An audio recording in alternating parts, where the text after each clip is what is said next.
Premise, আমি কোনো কথা শুনতে চাই না তোমার কাছে। তুমি এতদিন আমার খেয়াল রাখছো, তার জন্য থ্যাংক ইউ। আমি তোমাদের দুজনের মাঝখানে দুইটা কোনো ঝামেলা তৈরি করতে চাই না। তোমার গার্লফ্রেন্ড তোমার জন্য ওয়েট করতেছে মনে হয়, আর তোমাদের মধ্যে ঝামেলা তৈরি করার জন্য মাফ চাই। আরে রাধিকা, তুমি আমার একদম ভুল বুঝতাছ। তোমার পুরাই মিসআন্ডারস্ট্যান্ডিং হইতাছে। তুমি আমার কথাটা আগে শোনো। প্রিমিস, আর ঝামেলা করো না প্লিজ। আমার কোথাও ভুল নাই, আমি বুঝতে পারছি। তুমি যাও এখন, তোমার গার্লফ্রেন্ড মন খারাপ করবে। তুমি ওর সাথে গিয়ে কথা বলো। আরে পাগল মাইয়া কি বলতাছে? তোমার মাথা কি খারাপ হইছে? তোমার কি মনে হইতাছে না এক লাইন বেশি বুঝতাছ? ওর মতো একটা ভিখারি আমার বয়ফ্রেন্ড হবে? সুনাইরা যখন তাদের মধ্যে এসে বলে তার আর প্রিমিসের মধ্যে কোনো কিছুই নেই, তখন রাধিকার মুখে আবার মুচকি হাসি ফিরে আসে। এটা শুনে তার খুব ভালো লাগছিল যে প্রিমিসের কোনো গার্লফ্রেন্ড নেই।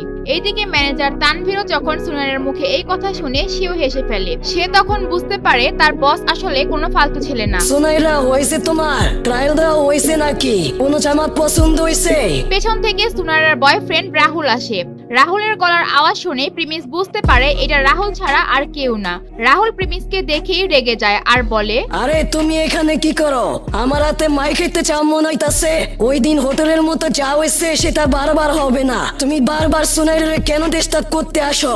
তুমি কি দুনিয়ায় আর কোনো মেয়ে খুঁজে পাও না তার পিছে পিছে ঘোরার জন্য? আরে রাহুল, তোমার আমি কতক্ষণ আগে পানি আনতে বলছি, তুমি এখন আসলা? তুমি জানো না তুমি দেশি লেট করলে তোমার আমি কত মিস করি? রাহুল প্রিমিসকে যেভাবে অপমান করছিল যেন প্রিমিস এক নাম্বার ভণ্ড। এইদিকে সুনাইরা প্রিমিসকে দেখানোর জন্য রাহুলকে নিয়ে ঢং শুরু করে দেয়। এরপর সুনাইরা রাহুলের পাশে গিয়ে দাঁড়ায় এবং রাধিকাকে উদ্দেশ্য করে বলে, এইটা হইতেছে আমার বয়ফ্রেন্ড রাহুল। ওর সাথে তোমার প্রিমিসের মধ্যে কোনো তুলনা নাই। কোথায় তোমার বয়ফ্রেন্ড আর কোথায় আমার বয়ফ্রেন্ড? রাহুলের পায়ের যোগ্য না তোমার বয়ফ্রেন্ড, বুঝছো? সুনাইরা যেভাবে কথা বলছিল রাধিকা বুঝতে পেরেছে সুনাইরা আসলে কেমন ধরনের মেয়ে। এর জন্য সে কোনো কথার জবাব দেওয়া ঠিক হবে না বলে মনে করেছে। যখন কেউ কোনো কথা বলে না তখন সুনাইরা রাহুলকে বলে, রাহুল, আজকে প্রিমিস আমাকে ডিস্টার্ব করতে আসে নাই। ও আজকে ওর গার্লফ্রেন্ড এখানে নিয়ে আসছে। ওরা নাকি এই জায়গা থেকে জামা কাপড় নিতে আসছে। আরে ভাই, এখন কি ওরাও এখান থেকে জামা কাপড় কিনবে নাকি? ক্যা বাত হে ভাই, এখানে কি এখন সস্তায় জামা কাপড় বিক্রি করা শুরু করে দিছে নাকি? রাস্তার যে কেউ এসে ঢুকে পড়তেছে। রাধিকা, তুমি যে জামাটা চয়েস করছো এটা ট্রায়াল দিয়ে আসো। যদি ভালো লাগে তাহলে আমরা এটা নিয়ে চলে যাব। তুমি তাড়াতাড়ি ট্রায়াল দিয়ে আসো। আরে বাহ, এই ড্রেসটা তো অনেক সুন্দর। আচ্ছা, এই ড্রেসটা আমি তোমাদের আগে ট্রায়াল দিব। তোমরা ট্রায়াল দিয়ে কি করবা? এত দামি ড্রেস কিনতে পারবা জীবনেও? তো এর চেয়ে ভালো এমন কোনো ড্রেস চয়েস করো যেটা তোমরা কিনতে পারবা। আর এখানে তো কম দামি ড্রেসও পাইবা না। এরপর সুনাইরা সেই ড্রেসটি জোর করে তাদের থেকে নিয়ে ট্রায়াল রুমে ঢুকে যায় এবং তার যখন সেই ড্রেসটি ভালো লাগে সে ওইটা নিয়ে নেয়। প্রিমিস সুনাইরার এমন পাগলামি দেখে আর কিছু বলে না। সে রাধিকাকে নিয়ে শোরুমের অন্য ড্রেস দেখতে থাকে। সুনাইরা, তুমি যখন এখান থেকে ড্রেস নিয়ে ফেলছো তাহলে চলো আমরা এখান থেকে চলে যাই। আর এখানে থেকে তো আমাদের কোনো কাজ নাই, চলো আমরা অন্য কোথাও যাই। আরে কই যাইবা এখন? আমি তো এখনো ঠিক মতো শপিংই করি নাই।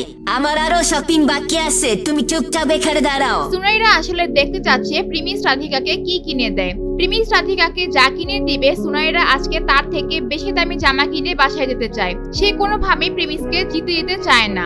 এরপর প্রিমিস রাধিকার জন্য একটি ড্রেস কিনে এবং তারপর রাধিকাকে জিজ্ঞেস করে, রাধিকা, এই ড্রেসটা পরার পর তোমাকে অনেক সুন্দর লাগতেছিল। এখানকার ড্রেসগুলো অনেক সুন্দর আর তোমাকে অনেক মানাইতাছে। তুমি তাহলে এখান থেকে আরো দুই একটা ড্রেস নাও। আরে না না, পাগল নাকি? আর প্লিজ লাগবে না। তুমি আমার জন্য শুধু শুধু এতগুলা টাকা নষ্ট করলা। আরে থ্যাংক ইউ দেওয়া লাগবে না। আর যেহেতু আজকে তুমি আর ড্রেস কিনতে চাইতেছো না, তাহলে অন্য আরেক দিন আসবো না। ওই দিন তুমি আবারও পছন্দ করে নিও। না প্রিমিস, তার কোনো দরকার হবে না। আমি এই ড্রেস অনেক দিন পর্যন্ত পরতে পারবো। আর শুধু শুধু এত দামি কাপড় পরে মানুষকে দেখানোর কোনো মানে নেই। তুমি আমার জন্য আজকে যা করছো তাতে আমি অনেক খুশি। এরপর প্রিমিস রাধিকাকে কিছু বলে না। তারপর তারা দুইজন যখনই সেখান থেকে চলে যেতে নিবে সেখানে সুনাইরা আবার রাহুলকে নিয়ে হাজির হয় আর বলে, শো অফের জন্য দামি জামা কিনতেছো তাই না? যাতে তুমি আমার নিজেতে খাইতে পারো?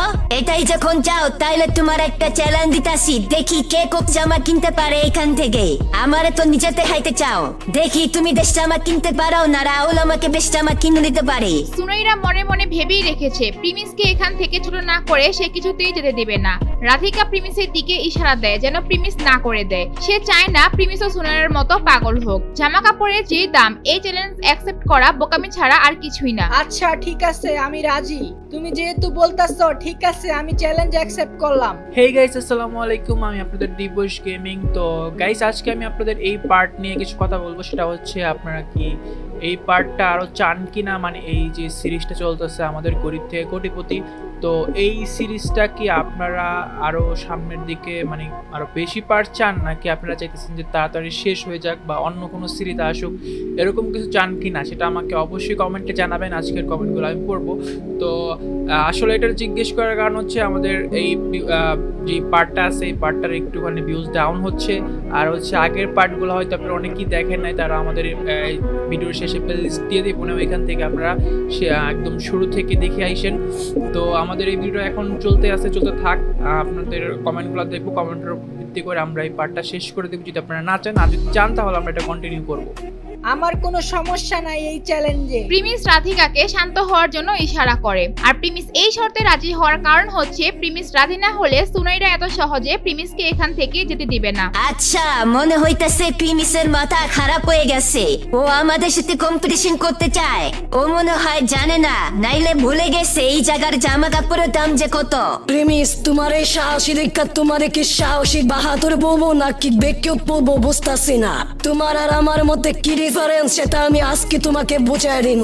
জানি না ওই দিন তুমি কিভাবে বাজি মারছো, কিন্তু আজকে তোমার এই কারে তোমার নাটারি কোনো কাজে আসবে না। প্রিমিস তাদেরকে কিভাবে বুঝাবে তারা যে নদীতে নৌকা চালানোর প্ল্যান করছে আসলে সেই নদীটাই প্রিমিসের। তারা যে দোকানের জামা কাপড় কেনার চ্যালেঞ্জ লাগতে চাচ্ছে আসলে সেই দোকানটাই প্রিমিসের। কিন্তু প্রিমিস চায় না তার আসল পরিচয় সবাই জানুক, বিশেষ করে রাধিকা তো অবশ্যই না। তোমার মনে আছে তুমি তোমার লটারির টাকা সব বাচ্চাদের ডোনেশন করে দিছিলা?